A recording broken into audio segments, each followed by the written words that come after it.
Я буду сейчас опять есть. Сегодня у нас будет джин рамен.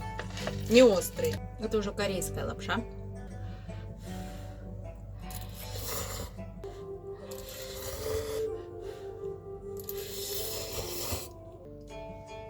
Пельмешку.